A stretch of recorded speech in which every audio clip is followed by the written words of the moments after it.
Where's this man at? Yeah, not a problem.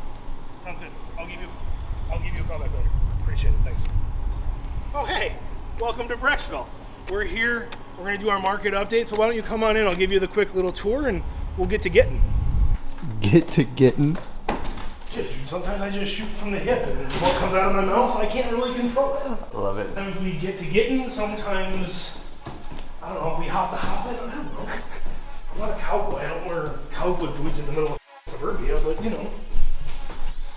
So welcome to our office in Brecksville. Moved in here a couple months ago. We've been in Brecksville for a number of years, but we upgraded finally. Our office is back here in the corner. We got a nice little kitchen. A lovely bathroom right next to our office. But here's where the magic happens. What's up, everybody? Rich Ganim here with the Cleveland Home Specialists. It's November. This is your November 2022 real estate market update. And overall, we are still in a very sellers heavy oriented market.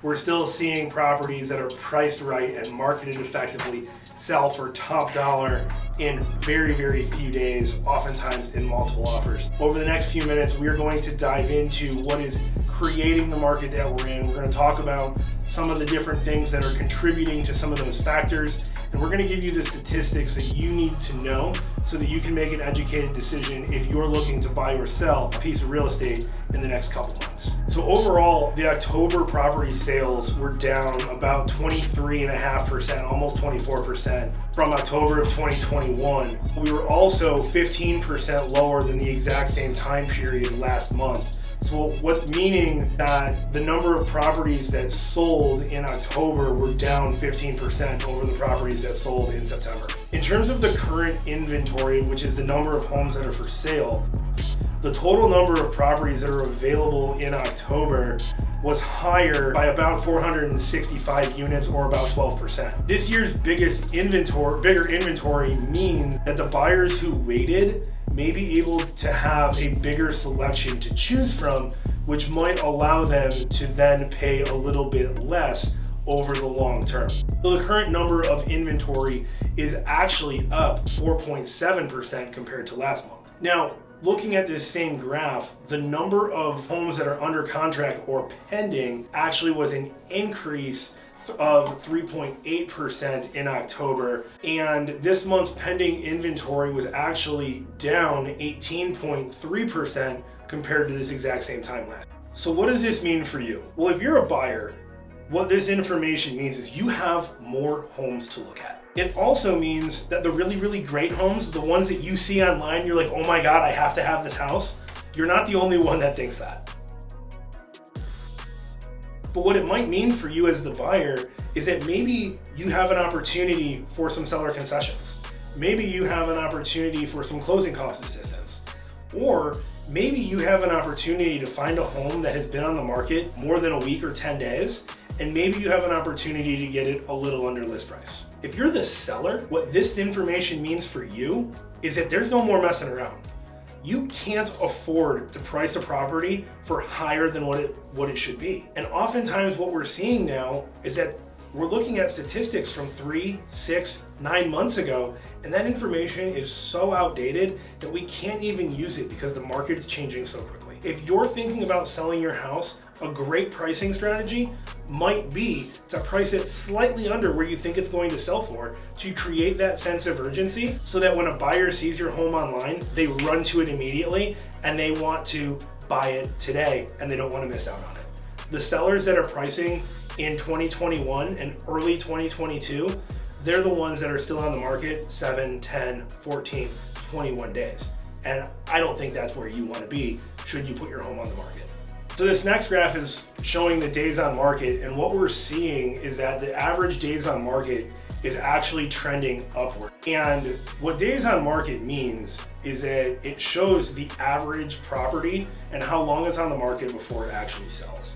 So an upward trend in the days on market tends to indicate a move towards more of a buyer's market, and a downward trend seems to indicate more of a seller's market. The days on market for October was 27 in total, which is up 12.5% from 24 days in September and 8% from October of 2021. So then the other number that we're looking at is the green line, and the green line is going to show sold versus the original price ratio. And what's important to note here is that this number is actually falling. So what these numbers do is they reveal the average amount that the sellers are agreeing to come down from their original list price. So the lower the ratio is below 100%, the more of a buyer's market exists.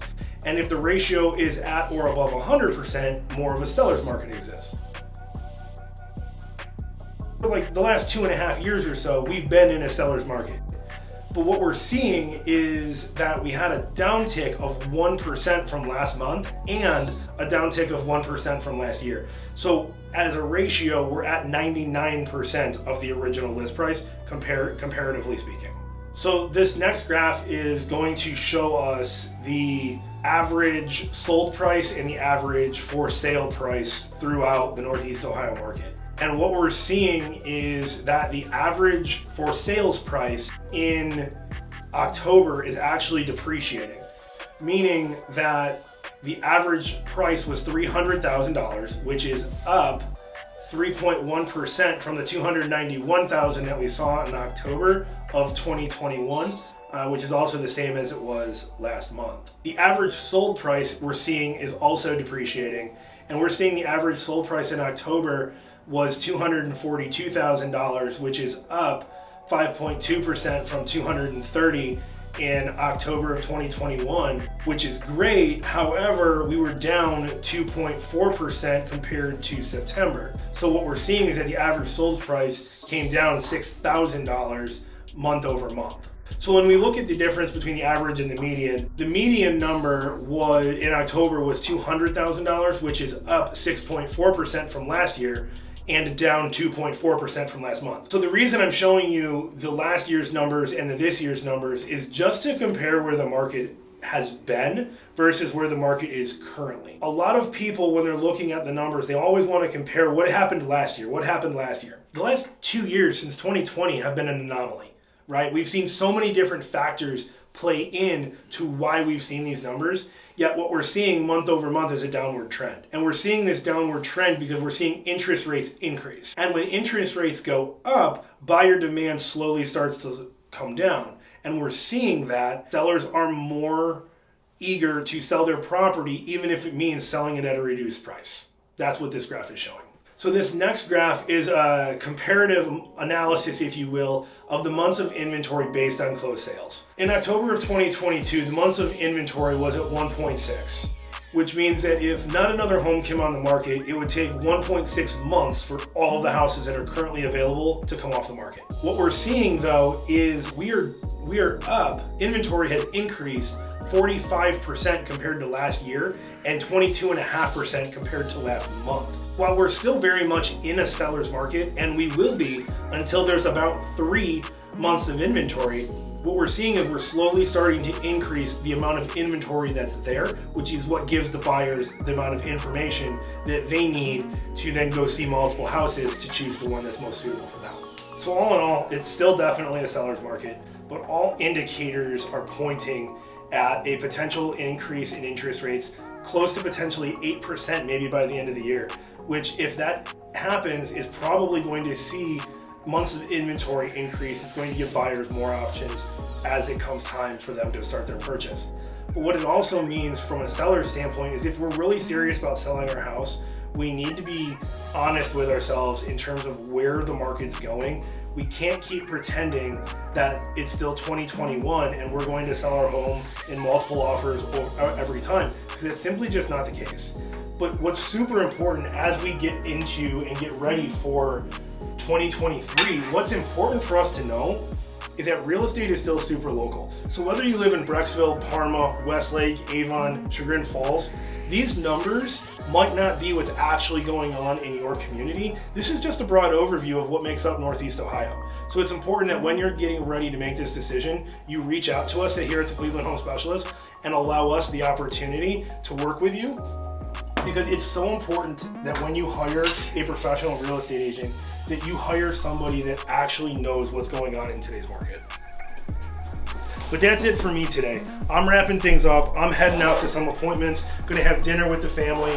So thank you so much for watching. I look forward to seeing you again next month. And as always, if you have any questions about what your home is worth in today's market, or if you're willing to start the home search today, don't hesitate to reach out to the Cleveland Home Specialists. I'm Rich Ganim. Thanks for watching, and we'll see you next month.